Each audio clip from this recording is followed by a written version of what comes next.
We came into our parents' lives when they were still very immature. The less you see me, Yes, the more I get hooked. people love victims, and we're not fulfilling our needs. The rescuer has a serious illness called guilt.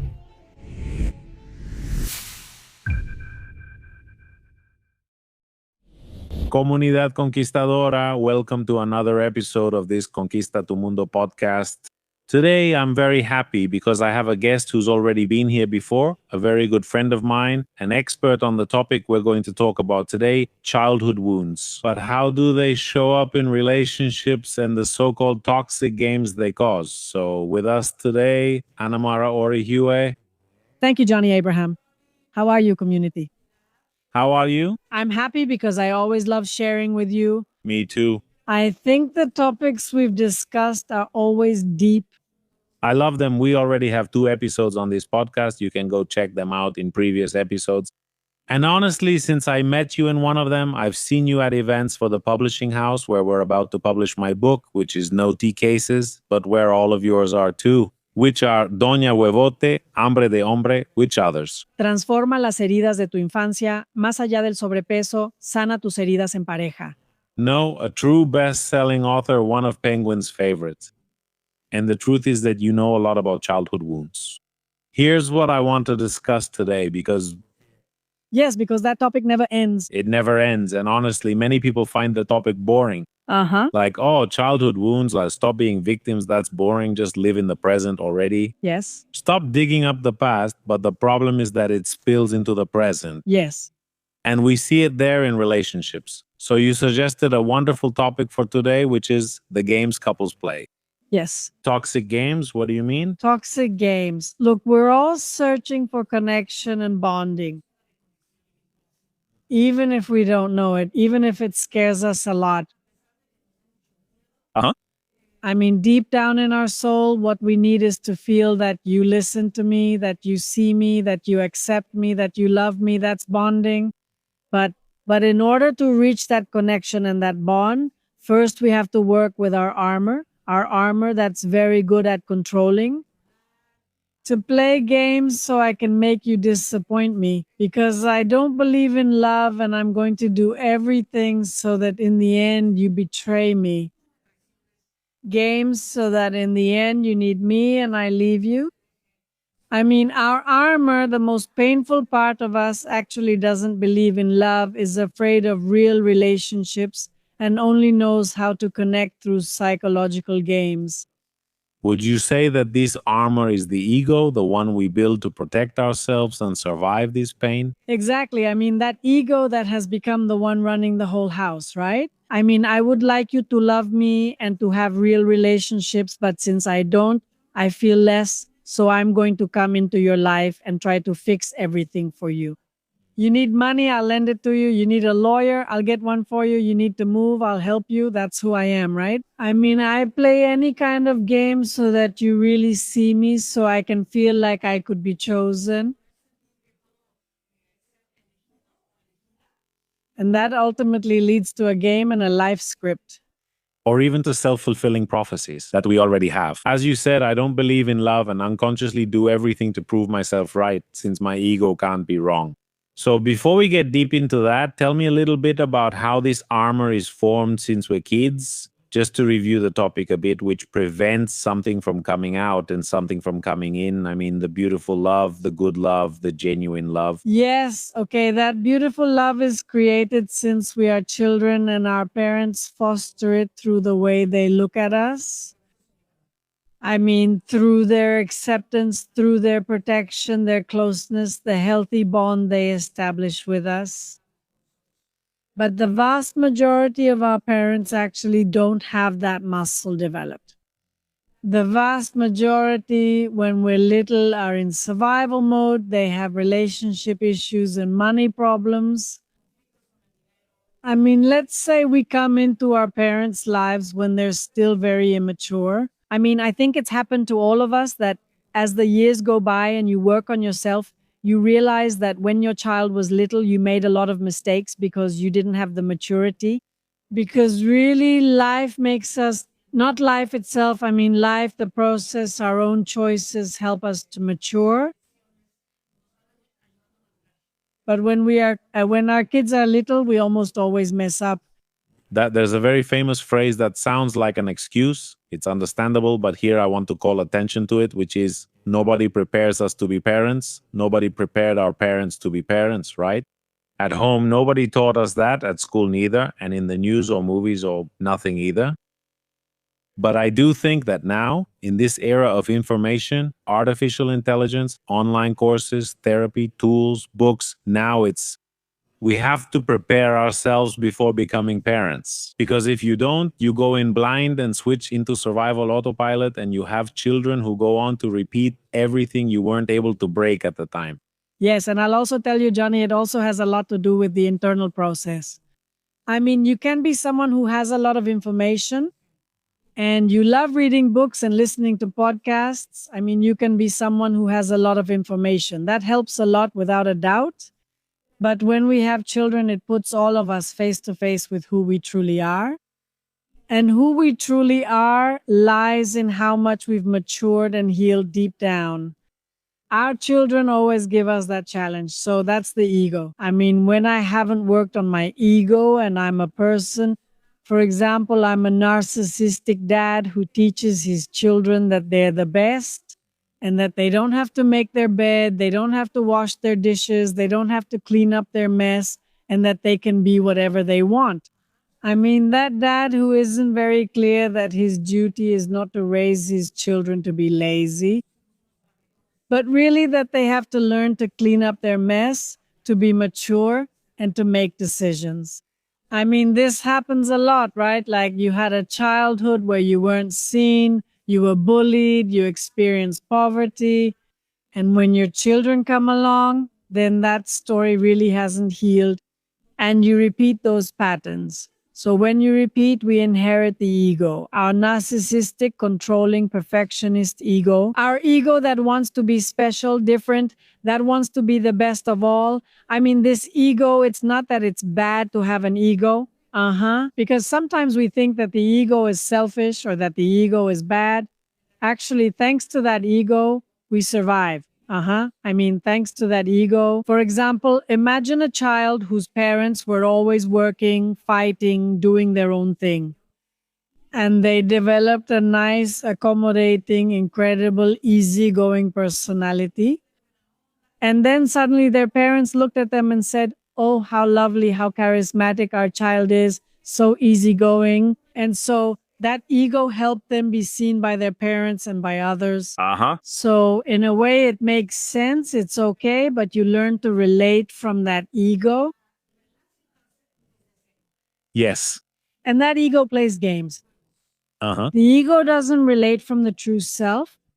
The ego plays games. So, there are three types of games that we will look at a little later. If you want, tell me what they are and we'll develop them. Yes. And I also want to talk, now that you mentioned ego so much, why is it that many times we don't stop playing those games, even though we know everything because of this spiritual ego we're in today, where it seems like we understand everything, but something is missing? So, what would those games be? Let's see. What you're saying. No, why? Why is it that many times, even if we know, it's not enough for us to apply it? Because I think that today, in this information age, we are all pretty well informed, over-informed. Yes. I mean, books about everything, right? I mean, books about everything. And honestly, we don't really have the ability to keep integrating what we read into our experience. I mean, don't read so many books because honestly, this could actually be counterproductive. Like, read 2 books a year and apply what? Exactly. Live it. Live it, right? I mean, what you are actually able to apply. There are books that take you years to integrate. That's right. I mean, really, for example, I think we've all had that experience, right? There are ideas, books, philosophies that when they come into your life, they blow your mind. You have to take the time to integrate that knowledge. So, yeah, I mean, I think that's something that really scares us. I mean, the reality of the mind. Thinking that I've already healed is much less threatening than actually walking the path of healing. I mean, thinking that I'm a really good person is much less threatening than looking at my egocentrism, my vanity. I mean, feeling my vanity, my I mean, my position as being cruel in the way I approach things. Yeah, realizing the results that are weighing on you in life, that are telling you, hey, be alert. It's not that comfortable, it's not that easy. And people generally look for ways to numb themselves, which we've mentioned a lot in this podcast, like alcohol, parties, distractions, relationships, and so on. But the one you just mentioned, I also really liked bringing it up, which is I already understood. I numb myself by saying I've already done my work because I read books, went to a retreat, and did this and that. Yes. Everyone else is wrong. Yes. But you keep numbing that out through the ego, it's still the ego because you haven't experienced it. You only understand it on a logical level. Yes. Yes, exactly. And it's part of feeding the ego.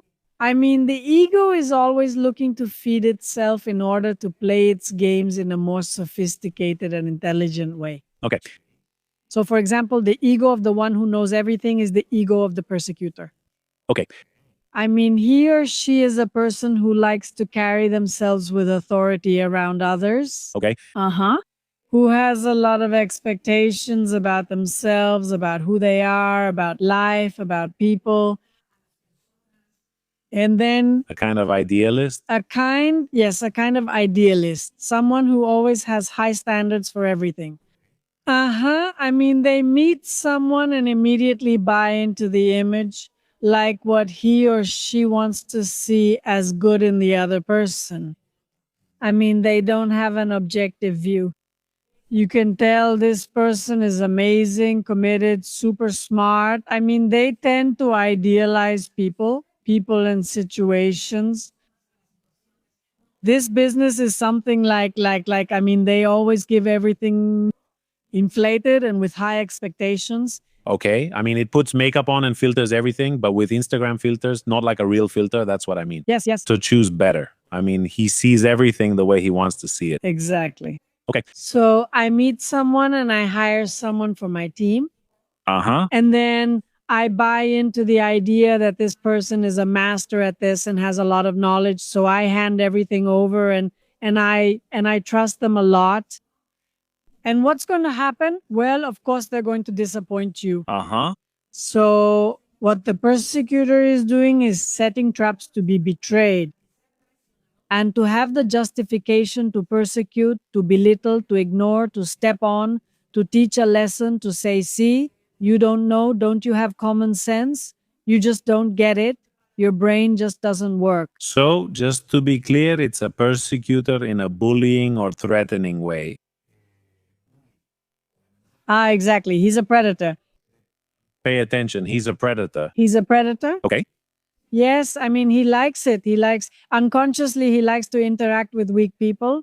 Okay. Because weak people are beneath him. For example, a predatory woman looking for a partner who doesn't have her economic status, who doesn't have her knowledge, who I mean, who is less than her and who will look up to her. Okay. I mean, a predator, a man does the same. He looks for a girl who doesn't have the economic status, the knowledge. I mean, someone who will always look up to him. And when you say predator, which is a strong word, why predator? Because it's a person who looks for to step on you, to belittle you, to make you feel inferior. For example, he has condescending attitudes. I mean, in some way, he hires a driver who is incapable of giving him good service. And also, he thinks that he's going to be the one to make all his payments and handle his finances. And when the gentleman, well, he doesn't even have drivers, right? Yes.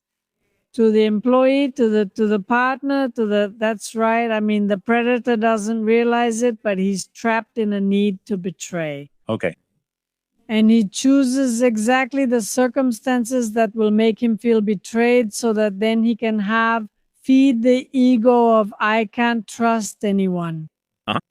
People don't measure up like I do. I'm better than everyone else. I have to do everything myself. I mean, in the end, I have to be the hero who rescues, who lives through the situations, right? Okay. I mean, he picks the perfect partners for his toxic game so he can play that role. That's right. That character. Yes, he holds auditions where the people who go to audition are less intelligent, financially worse off, with fewer opportunities. Okay.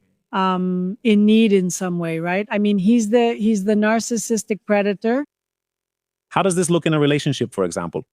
Yes, for example, like I was saying, right? I mean, in the case of women, well, you're always attracted to, you're a businesswoman, you're doing amazing, and you fall in love with the waiter, Uh-huh. or you fall in love with your assistant, Uh-huh. right? Or you fall in love with your kid's English teacher. Sorry, your kid's teacher. I mean, you fall in love with, you open the door to someone who isn't on your level.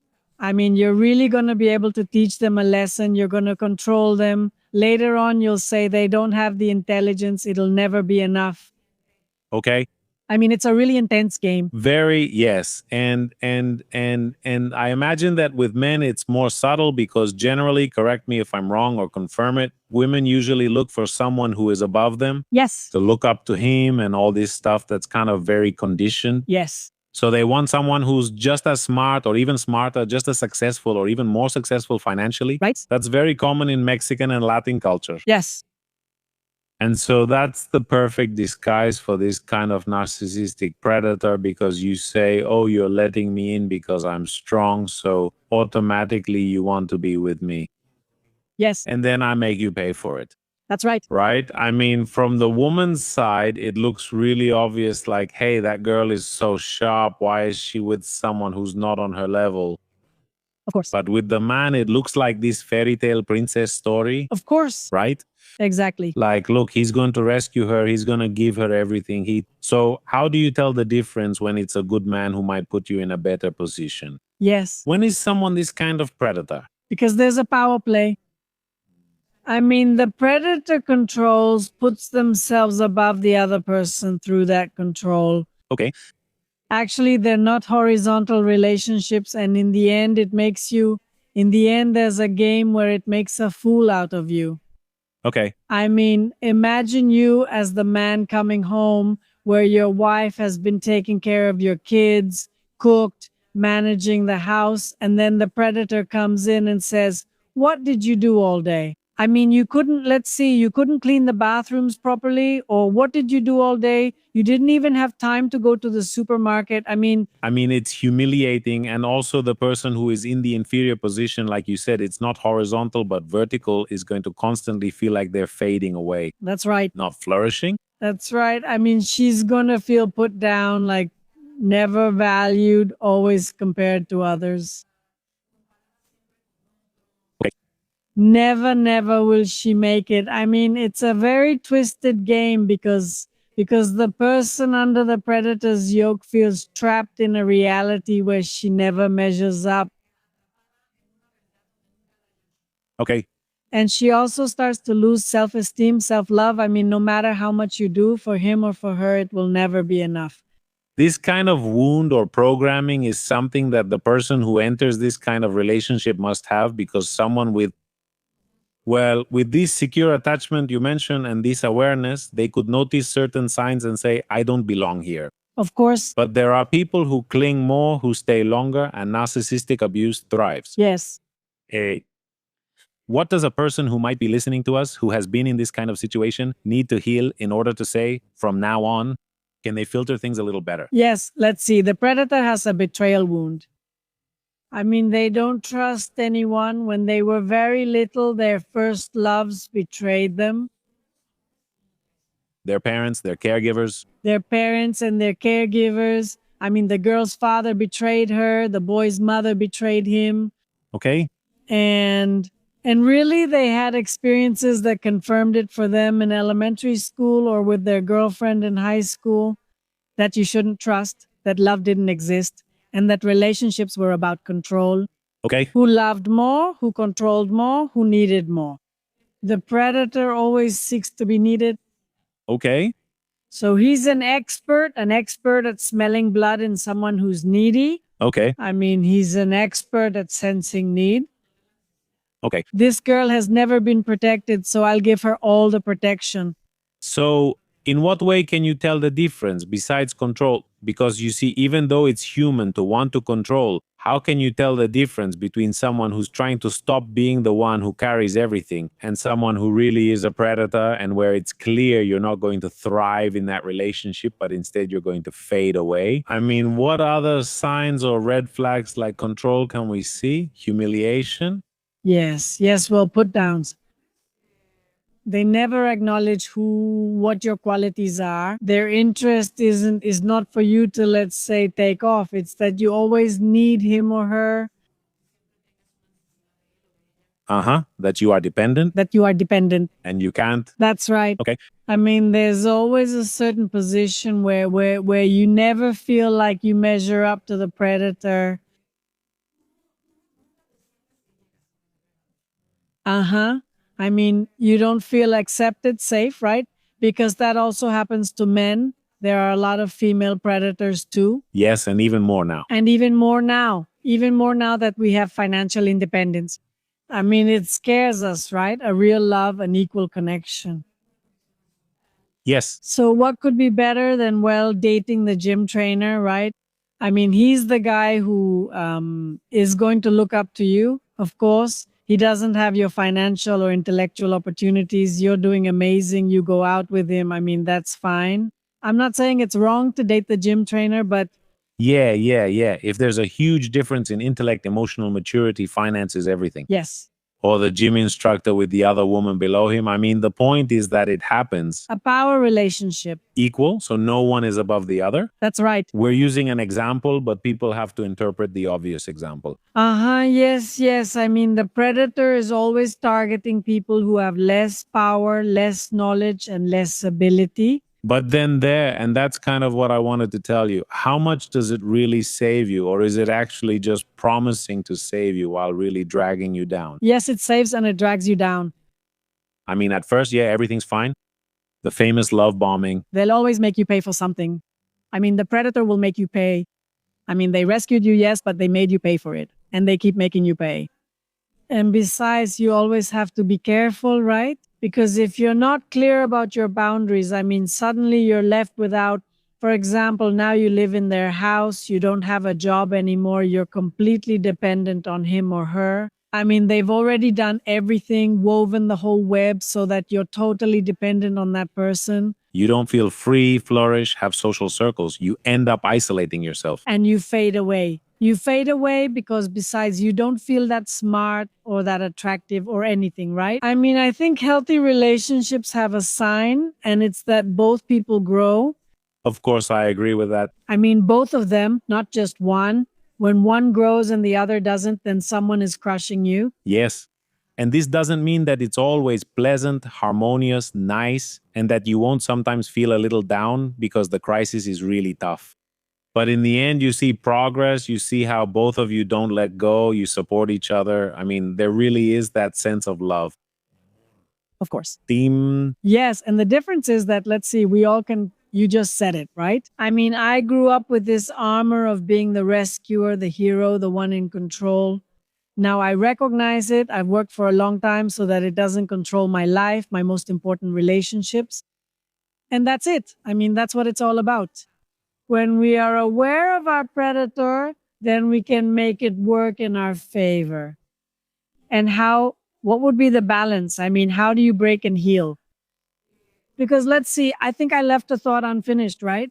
I mean, the predator has the wound of betrayal and always chooses people with rejection and abandonment wounds, people who are needing this parental figure of.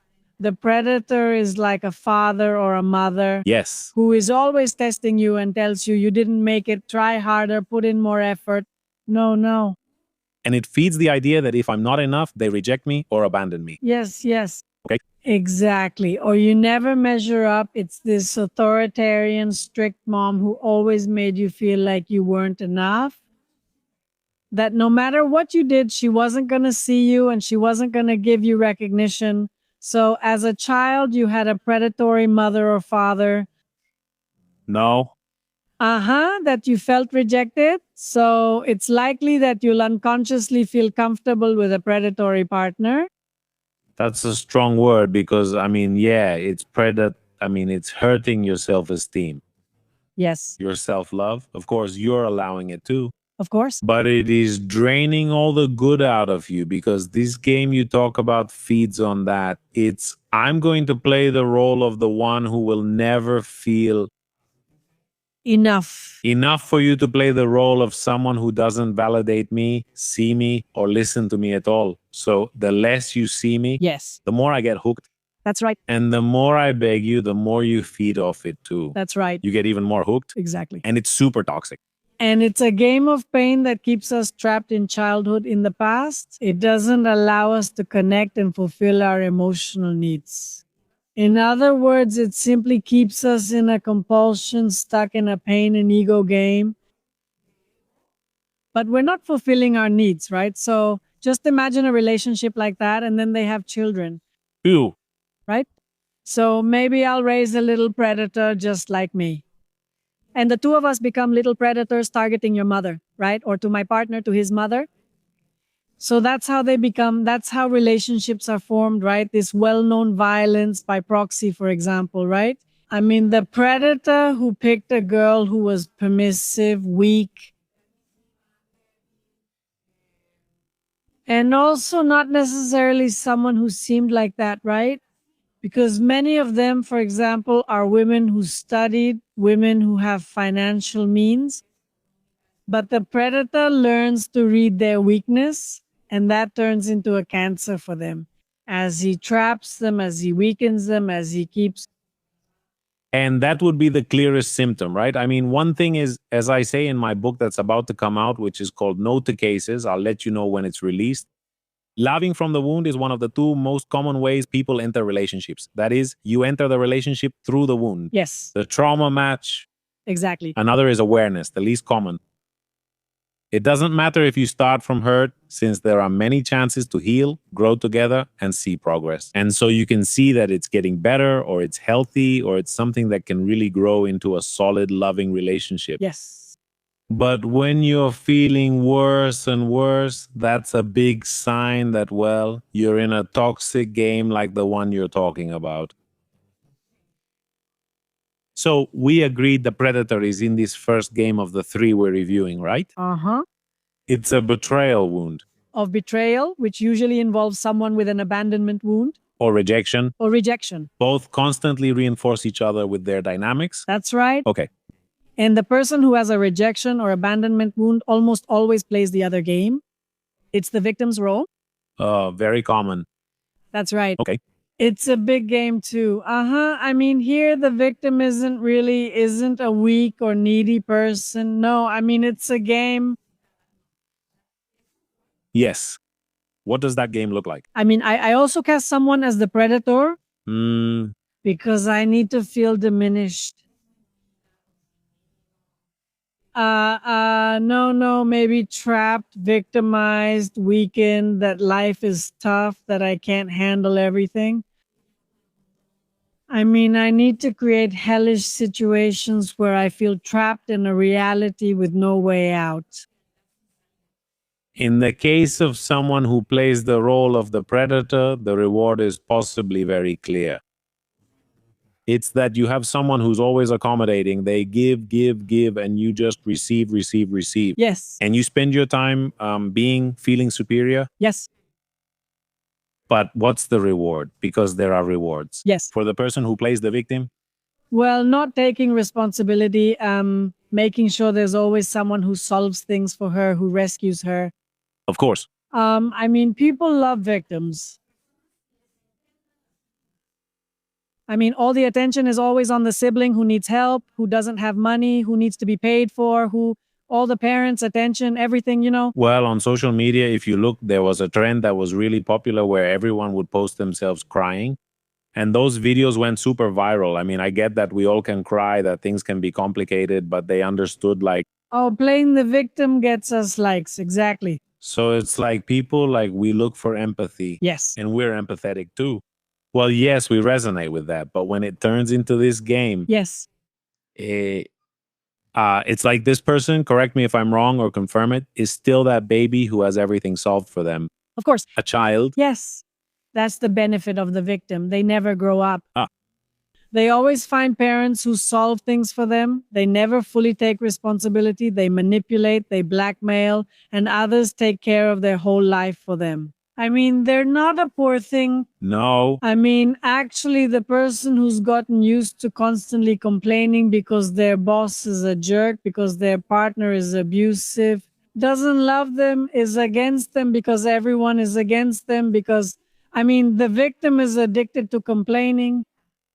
So I need to choose very carefully the people who are going to be the ones to kick me so that I can complain. Otherwise, how? Of course. So it's a game where both sides have very clear interests. And both games coexist. Yes. So, in this example you gave us, the game of, what did you call the first one? The one that wasn't predator coexists. The predator? It was the one that carries, the one that The rescuer? the rescuer. Yes. Well, it goes with sheep's clothing, but it's a wolf, right? This one, and then there's the victim's role. Here, regarding the victim's role, I'd ask you about the sacrifice that later gets held over the other person's head. Yes. Is it for both or just one? Yes. That I did this for you and you don't appreciate it. Yes, yes. Yes, I mean everyone has a hidden benefit. Everyone has a let's see, but a sacrifice, is that what you mean? See, many people, as you said, make you pay for it later. It's like, look, it's very natural, very immature, but very natural to say, look at everything I do and you don't appreciate it. Yes, I give you even what I don't have and you. Yes, but there are some very skillful people. Uh-huh. Who plays these games? I'm not sure if they're victims, predators, or something else. Uh-huh. Who goes around making small sacrifices for others Uh-huh. and then plays the victim Yes, of course. or to get back at you later. Like you say, I save you, but then I make you pay for it. Yes. So those sacrifices that aren't help or love or anything they're like weapons. Yes. Would they fit in both? Yes, of course. Okay. Yes, they are. They're also part of the games because let's see, a person who is a victim, just imagine that a person who is usually a victim, no, almost never plays a purely victim role. I mean, it could be that they're a rescuer, right? So I'm going to play the rescuer. I meet you. I mean, you're someone who's recently divorced. You don't have any money. I'm going to help you. I'm going to get you a lawyer. I'm your shoulder to cry on. I help you through your grief and I rescue you and I make you strong and you're with me. And that's the game I play as a rescuer. Uh-huh. So that I can make you need me and you won't leave. Uh-huh. But when you get stronger and when you don't need me as much anymore. You don't need me as much anymore. So you start to regain your independence, to stop needing, to not see me as much, to not let me get involved, to not let me meddle so much in your life. And then I'm going to start feeling like a victim. Oh. Because look. I mean, that's not how this whole thing started. I mean, this business, you owed me, you still have debts you owe me, and I did things for you. How harsh. So that you pay the debts for, I'm always gonna control your life, your decisions, your choices. I'm going to be your priority. The only person, I mean, you're going to be what I expect. Uh-huh. So of course, if I were aware, Johnny, if you said, look, don't pay for the trip because, or don't pay your sister's tuition, or don't do that because you know yourself already. And you have a mechanism where if it's not the way you say, if they don't give you what you expect, you're going to feel like a victim and you're going to collect on those debts. Yes. Those debts are energetic, and what those debts do is they break the love you have for those around you. I mean, those debts, what they take is connection, it's love, it's trust. In other words, relationships are broken.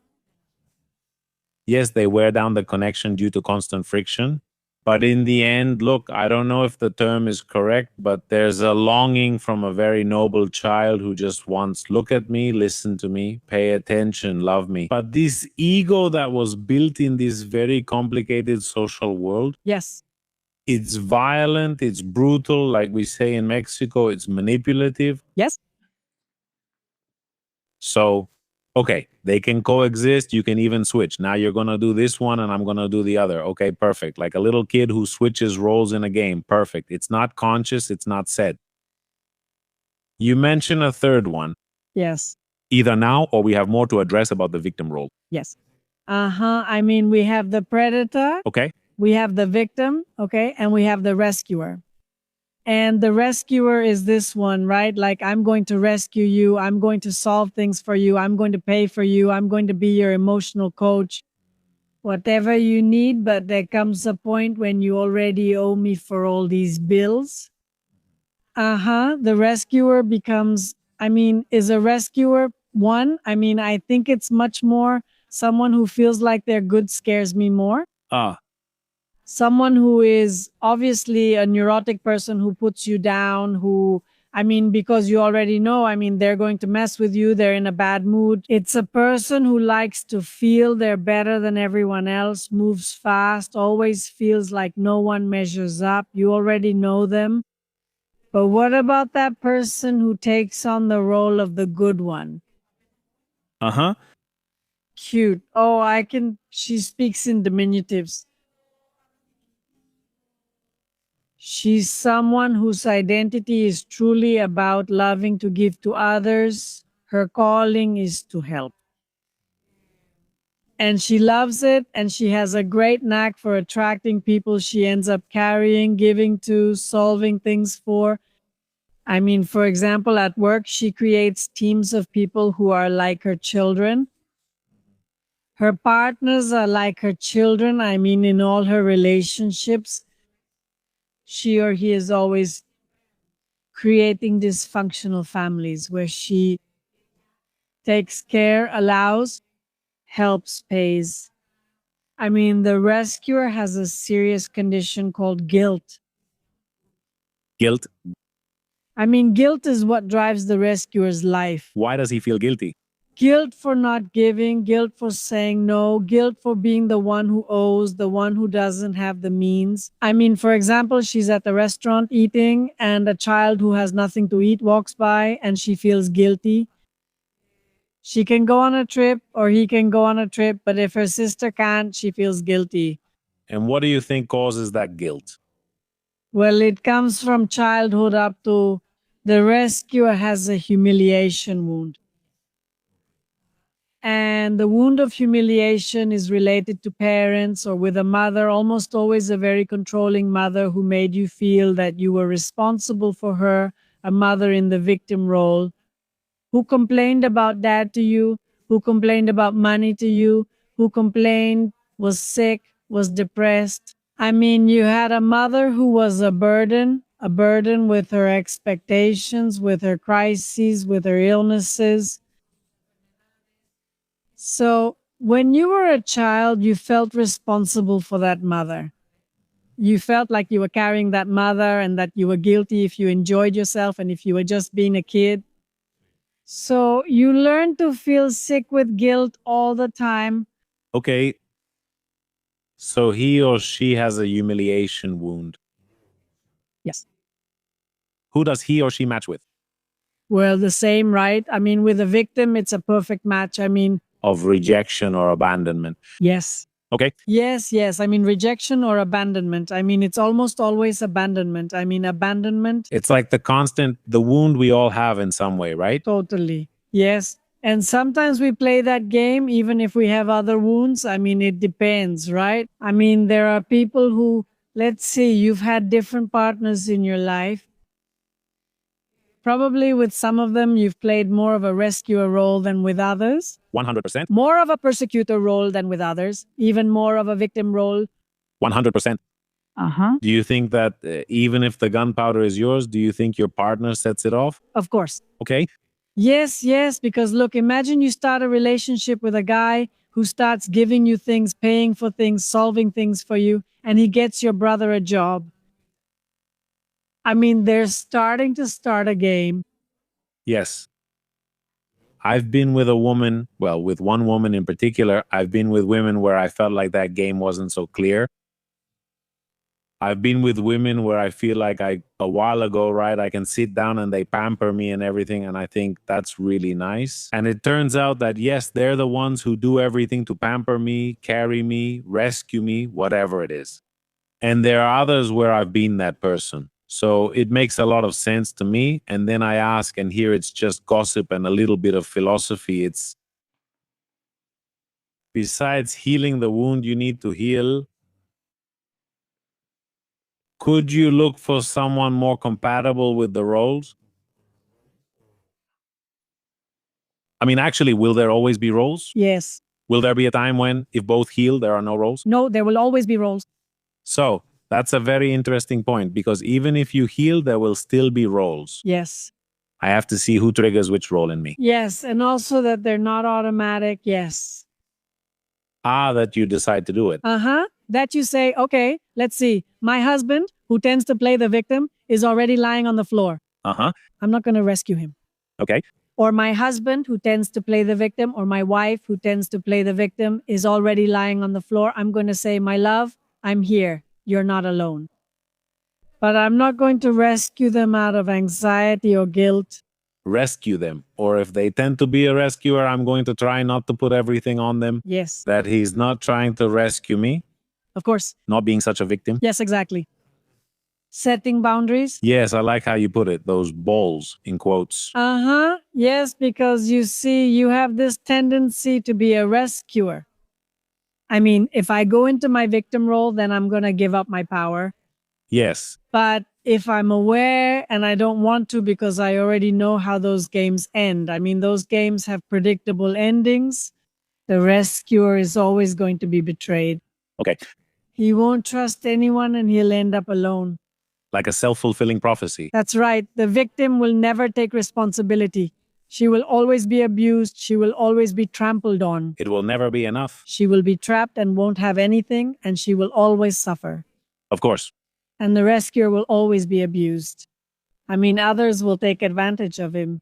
Okay. And besides, he's going to end up alone. The rescuer. What about the predator? Same. Alone too. He ends up alone, but only because he leaves, because he abandons, because he doesn't love, because he doesn't connect. Okay. Or always alone because he only has children, right? I mean, the husband who has his wife and his little kids. The rescuer. The rescuer. No, the predator. That too. Because the predator isn't looking for people on their level. So then the rescuer and the predator are like positions of superiority. That's right. They are vertical relationships. And the victim is the lower part. The bottom part, okay. In fact, it's represented as a drama triangle. So John Carmen, who is the creator of this theory, represents it as a triangle where the predator and rescuer are at the top of the triangle and the victim is at the bottom. Okay. Okay, exactly. Now, this is systemic, right? I mean, for example, like you said, if I'm less of a victim, my partner can also be less of a rescuer. If he's less of a rescuer, I can be less of a victim. So the system starts to shift, right? That's when you say you're growing together. Growing together because we all have egos, we all play games, we've all learned to be loved through some kind of game. I mean, it's not about trying not to be that way. It's about recognizing your games. It's about developing other parts. Got it. I'm a victim. I'm going to develop my sense of responsibility, my capacity for self-awareness. Yes. I'm going to develop my adult self so I can compensate and not give all my vital energy to the victim.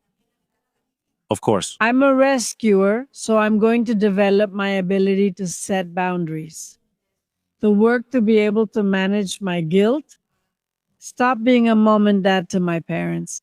Learning to hand those little bags to the people they belong to. That's a lifelong process. It's a lifelong process. The idea would be to get there as a couple, no longer in a triangle. Yes. Not in a vertical way, but horizontal, where we are a couple. That's right. And where we're trying to be a team. Here's the thing. Are all the wounds involved in these 3 games? All of them. So, does that mean we all play these 3 games at some point? Well, I think the predator is the most complicated or hurtful one, right? You're right, they all hurt a lot, but that's the one we could define as narcissistic, or not? They could all be narcissists. But as a disorder? Yes. I mean, anyone could be. I mean, this rescuer could be a good person who's actually a total narcissist in disguise. But what about guilt? Yes, well, they can manage that. Okay. That's why we can see narcissists without guilt or narcissists with feelings. I mean, today it's already known that a narcissist isn't just a guy or a woman who's disconnected from their emotional wiring. Desconectado de su Yes, nowadays you can see that there are narcissists who can actually feel sadness, they can feel guilt. Okay. I mean, really, we have to understand that narcissism has to do with this ego. That doesn't have any real connection. Everything is done from the ego through game playing, from disconnection, and their true noble good side is disconnected from their reality. A cruel person can do this. Of course. Someone who uses people can do it. But well, be careful, right? Because we're also talking about neurotic narcissism, not a narcissistic psychopath, not a narcissistic personality disorder. I mean, I think we all have that narcissistic side when we're learning to know ourselves, to heal our pain, to connect with our true selves. So we take energy away from the ego, we break the ego, because that makes us break our armor shell and start to this beautiful book that I love, right? The Knight in Rusty Armor, right? That knight, through vulnerability, starts to break his armor. And that's what happens to us. We start to break the narcissistic armor of this self that learned to look out only for itself, that learned to disconnect from its emotions, to be selfish, egocentric, narcissistic, where everything's centered on him and his own gain. Look, I want to tell you something. How strange could it be for a child who grew up abandoned, who didn't have a father or a mother to take care of him, to protect him? How strange could it be for him to grow up to be a narcissist? I mean, he grows up to be a narcissist because he has to survive without connection, because he has to be self-absorbed since no one cares for him. he disconnects from his emotions because the world feels threatening. Yes. And that's where we all are. I mean, we all have the perfect justification if we analyze it Yes. to be who we are. Yes. But that doesn't mean we don't have to reinvent ourselves once the storm has passed. We go on autopilot and suddenly we look at our lives again and we don't like anything. Of course. And we see everyone as guilty except ourselves. Yes. We don't realize we're sabotaging ourselves. Yes. So, yes, we all did the best we could to survive. And sometimes we had really complicated issues at home, all kinds of things. But now we're adults and we're people who can make decisions for our own good. And one of those is healing our childhood wounds. It's our ultimate responsibility. It's our ultimate responsibility. Yes. As human beings, as individuals, as a couple, Yes. as a family, and as parents. Of course. What happens if we don't heal? Our children inherit it. Everything is a system that repeats itself. I mean, today we know that these are wounds that form, recur, and are inherited according to epigenetics, even brain injuries. I mean, actually, the best thing we can do in life, I can tell you, I believe that the vast majority, 90% of the things that don't flow in your life, at work, with your partner, with your children, in your finances, in your health, they have their roots in the past. 100% unconscious. We see that very clearly in therapy. I mean, those of us who work on the roots of what shaped us, they're in the trauma, in the wounds. Those are the roots. And you realize, oh, this girl who's looking for gold stars at work, who's trying to be the good one, who's trying to please, who works so hard, she's at work. A relationship might seem adult, and she does it because when she was a child, there was a story. This man who is unfaithful, who doesn't know how to commit. Yes. And when you realize it, well, then there's always a pain, right? So how would those reinvented games or that triangle we talked about look if both people did their work on their own wounds? For example, I know that you are someone who grew up being a victim, and today I can, in a conscious agreement, give you your 5 victim points and be your rescuer. At different times in a very clear conversation where you say, okay, I'm going to do this for you, all right? But that's how it's going to be, right? I mean, the adult comes in. Uh-huh. They negotiate, set clear rules, and establish not an unconscious game, but a role, right? Like, look, you lost your job. I'm going to be the one covering all the expenses. But this is only going to be for a while. So, I mean, you can't play the victim because you're being given a set amount of time, right? For a while. I'm going to take care of you, but these are roles that we're going to live through. Or, for example, you're going to be a mom. I mean, all of this has to be clear. An adult conversation, an agreement between adults. I mean, from what you were going to say, I don't know if that's where you were going. Maybe we were going to split the expenses 50-50. And you're going to be a mom. Well, I'll take care of it. I'll work extra hours. I'll sell whatever I can. I'll do whatever I have to do. Yes, But once we get through the postpartum period and all that, I can count on you again, right? of course. It's just the same. Yes. And there are many like that. Yes. I, for example, think that this thing about becoming aware of what's hurting you, what role you're playing, and which parts of you are hurting, and how do you let the other person know that you want to let go of that role a little, but you need their help because this is systemic. Yes. True love is knowing your own role and helping the other person understand theirs. I mean, it's like, let's both protect ourselves, as I say in my next book, from our ability to hurt each other, Yes. among many other things. Yes.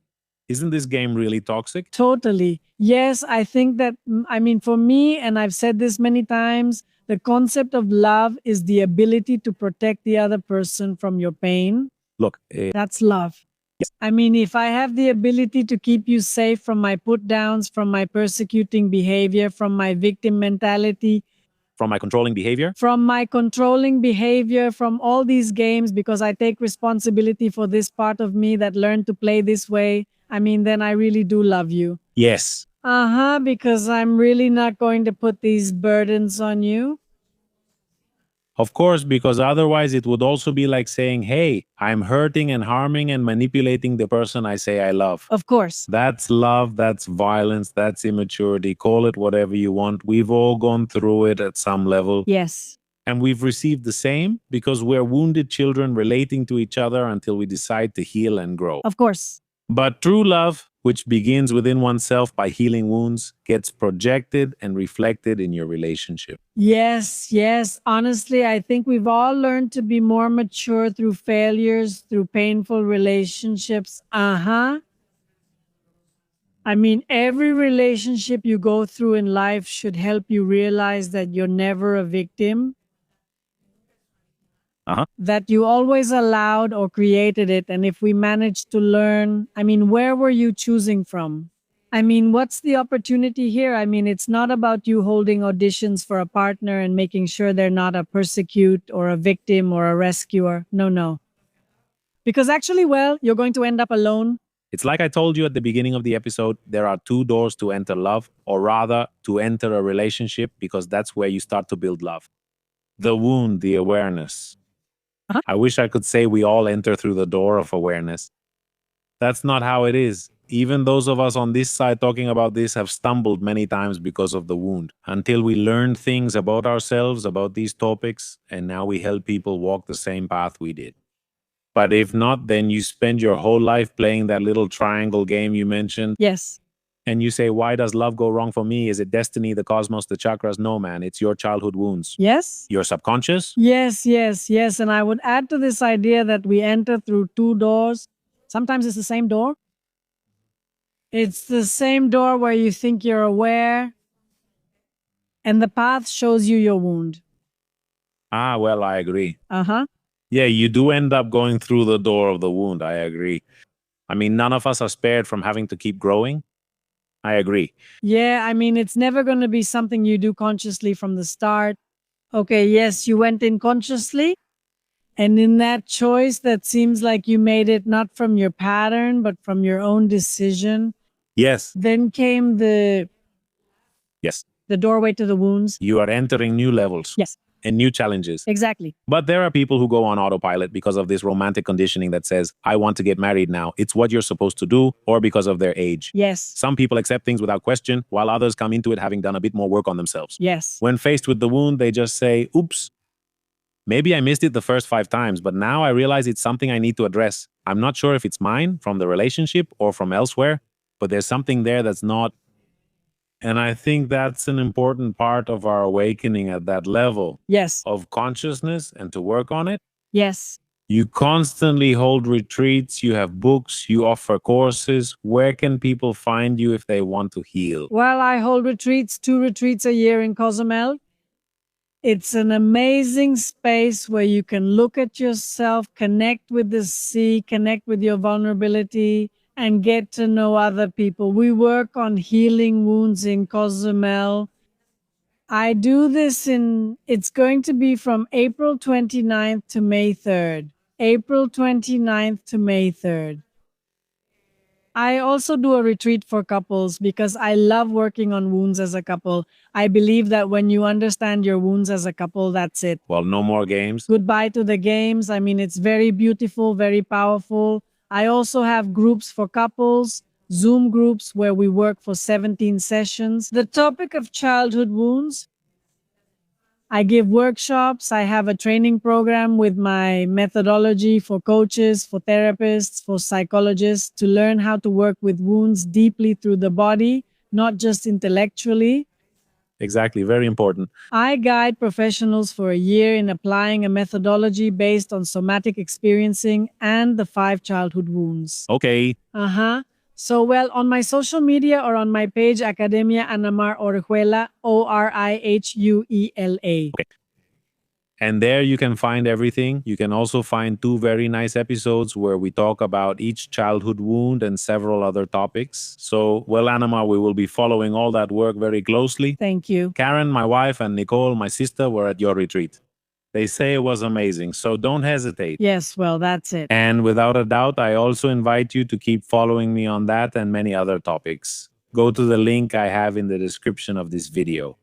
If you're going through a breakup, if you want to embrace your inner child, if you want to learn how to achieve that beautiful love, first within yourself and eventually as a couple, we have so many things because people like Anamar and myself, well, we've been through that. And the only thing we're doing is, hey, look, I'm showing you the way, besides all the studies we have. And I think there's no excuse not to start down a path with whatever mentor or therapist you choose, but to take a path toward self-love, toward healing your wounds, and toward a better love in general.